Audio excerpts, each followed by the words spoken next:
Hello, I'm Judy Gruber. I'm Executive Director of Washington Concert Opera. And with me is our Artistic Director, our Conductor, Antony Walker. And we wanted to take this opportunity to talk about concert opera in general and in particular what Washington Concert Opera is doing. I've known Antony now for 10 years and I've never said to him, what is your concept of concert opera? Well, hi Judy. Happy 10th year anniversary. So what is concert opera? Well, it's interesting because, as you know, I conduct a lot of staged opera all around the world. Right. Just about to go off to London for English National Opera. And Washington Concert Opera is something slightly different. We don't have sets, we don't have costumes, but the orchestra is on the stage with the singers, and what there is there's this fantastic interaction between the musicians and the singers and also the conductor. So the musicians become part of the performance. The conductor is part of the performance, part of the drama. And our audiences just really seem to love that. And at Lisner Auditorium, they're very close to the edge of the stage. And so they really feel a great contact with the singers.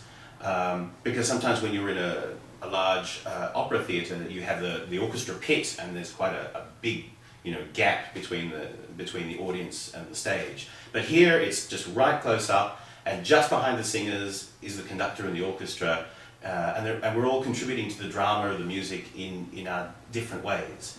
And I love that. I love the fact that there's this immediacy, and we're really focused on the music and the drama of the music, as opposed to being distracted by costumes or sets or anything else. It's just pure sort of music and drama. It's all about the music. Absolutely. One thing that I particularly love about it is the fact that it's not static. It sounds like it might be very static, that people stand there with a score and they sing. Yeah. But in fact, there's a lot of drama, as you mentioned, because they are interacting as actors, singers. Yeah. Yeah, and that's something I've been trying to do a little bit more of in these past few years. We had a wonderful production of Rossini's La Cenerentola, or Cinderella, which was actually completely semi-staged. It was fun. It was fun. It's a comedy, and it was fantastic. We can't do it with all of the works, partly because some of them are quite rarely performed, and in a short rehearsal framework, it's difficult to get everybody off book, memorized and staged. But for something like Cenerentola, it was great. And even for some of the works that we do, there are elements of staging now that I like to put in just to heighten the drama. We've had the chorus in various parts of the stage, up the back, sometimes down the front, sometimes singing from the wings. Well, you've also used props on occasion, right? That's right. Yeah. Sometimes it's difficult in a death scene. It's difficult to die standing up. And so for Adriana Le Couvreur, we had this fantastic chaise longue, sort of similar to something that we're sitting on now. And Adriana died there, comforted by Maurizio. So there've been a few things like that. Do you prefer concert opera to staged opera, or is it just that they're so diametrically opposed that there is such a difference? I think each has its place. Sometimes the pieces that we do, it'd be really difficult to actually stage them and do multiple performances because it costs so much money.